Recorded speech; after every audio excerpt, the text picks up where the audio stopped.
অষ্টম দিনের মতো চলছে অমর একুশে বইমেলা 2026। গণপ্রজাতন্ত্রী বাংলাদেশ সরকারের নবনির্বাচিত প্রধানমন্ত্রী তারেক রহমানের হাত ধরে শুরু হয় অমর একুশে বইমেলার।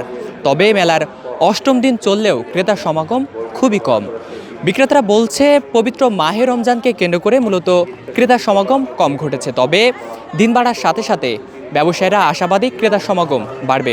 আমরা এই মুহূর্তে অমর একুশে বইমেলা প্রাঙ্গণে রয়েছি এবং এখান থেকে অমর একুশে বইমেলার সর্বশেষ পরিস্থিতি আপনাদেরকে দেখাচ্ছি। দর্শক, যদি একটু জানিয়ে রাখি, এইবার 549টি স্টল এবং 1018টি ইউনিট নিয়ে 2026-এর অমর একুশে বইমেলা অনুষ্ঠিত হচ্ছে। তবে মেলার অষ্টম দিন চললেও তেমন ক্রেতার সমাগম কিন্তু চোখে পড়ার মতো না। ক্রেতারা বলছে পবিত্র মাহে রমজানকে কেন্দ্র করে মূলত ক্রেতার সমাগম কম। আমরা এখানে উপস্থিত ক্রেতা এবং বিক্রেতাদের সাথে কথা বলবো এবং তাদের থেকে জানবো আসলে তারা কি প্রত্যাশা করছেন, কি বলছেন এই অমর একুশে বইমেলা 2026-কে কেন্দ্র করে। জি, মেনলি রমাদান মাস, এই জন্য মেনলি কম। সো ইফতারি টাইম মেন কি এখন কিন্তু দেখছেন কি টাইমটা কিন্তু কম এখন, মানে বাকি দিনগুলোতে যেরকম 1 মান্থের বেশি থাকতো এখন কিন্তু আরও কম দিচ্ছে। সো টাইমটা এতে কি অনেক ক্রেতাদের মানে অনেক পাঠিকাদের মেনলি মানে আগ্রহটা কমে যাচ্ছে। আর মেনলি হচ্ছে দুপুর 2টার দিকে শুরু হচ্ছে এখন বইমেলাটা। আমি যতদূর জানলাম, এই জন্য কিন্তু আমি এখন আসি, নাহলে কিন্তু আমি সকাল সকাল চলে যেতাম আইসা। সো এখানে মধ্যে ইফতারি টাইমটার জন্য অনেকেই আসতে পারতেছে না।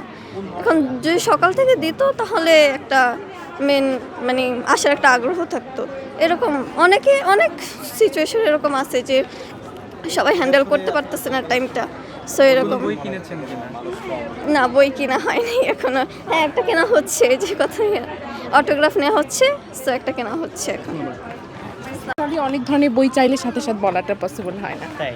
হ্যাঁ। আচ্ছা, অন্য বার তো রমজান থাকে না, তখন মনে হচ্ছে অনেক ভিড় দেখা যায়। হ্যাঁ, সেটাই বলতে চাইছি, কিন্তু এইবার সেই ভিড়টা নেই।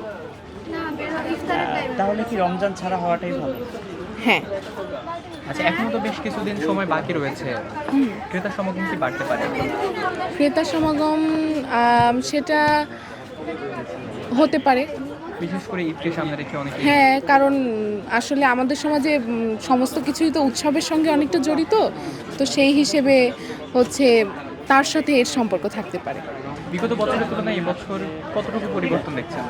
কতটুকু পরিবর্তন বলতে হচ্ছে কিছু কিছু দোকানে হচ্ছে মানে কিছু কিছু স্টলে হচ্ছে আধুনিক অনেক লেখকদের অনেক ধরনের বই এসেছে, আর পুরনো ধরনের গতানুগতিক ধারার আছে। আবার কিছু কিছু জায়গায় দেখা যাচ্ছে যে, যেটা আমি তখন বললাম যে অনেক ধরনের বই সাথে সাথে খুঁজলে পাওয়া যাচ্ছে না, যে ধরনের চাওয়া হচ্ছে এইরকম আর কি। দর্শক, দেখছেন আমরা ক্রেতার কথা শুনছিলাম। এখন এখানে উপস্থিত লেখকদের সাথেও কথা বলবো এবং তাদের অনুভূতিটাও জানার চেষ্টা করব। আসলে দেখেন, এখন অমর একুশে বইমেলা শুরু হলো রমজানের মধ্যে। এর মধ্যে হচ্ছে আমরা যে দেখতে পেলাম যে পাঠক মোটামুটি একবারে কম বললেই ভুল হবে, অনেক পাঠক আছে আপনারা দেখতে পাচ্ছেন।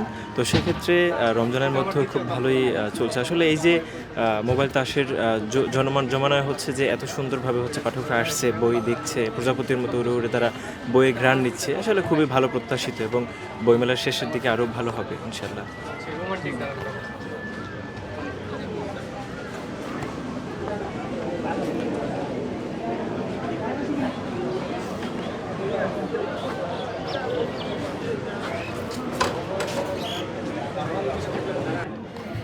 হ্যাঁ, আসলে হচ্ছে আমাদের স্টলে বেশিরভাগ হচ্ছে মোটিভেশনাল বই, যেগুলো এখন মানুষ কিনতে কম চায়। তবুও মোটামুটি আছে, আমরা আশাবাদী আরও হবে।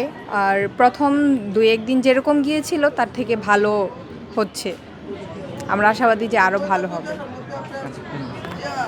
দর্শক, দেখছেন বিক্রেতারা বলছে সময় বাড়ার সাথে সাথে তাদের বই বিক্রির সংখ্যাও কিন্তু বাড়তে পারে এবং ক্রেতার ভিড়ও কিন্তু বাড়তে পারে। আমরা গত বছরের তুলনায় দেখছি স্টলের সংখ্যাও কম এবং ক্রেতার সমাগম কিন্তু অনেক অংশেই কম।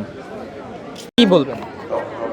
ক্রেতার সমাগম কম হওয়ার অন্যতম কারণ হইতেছে, আমার মনে হইতেছে যে রমজান মাস, এটা একটা বড় কারণ হতে পারে।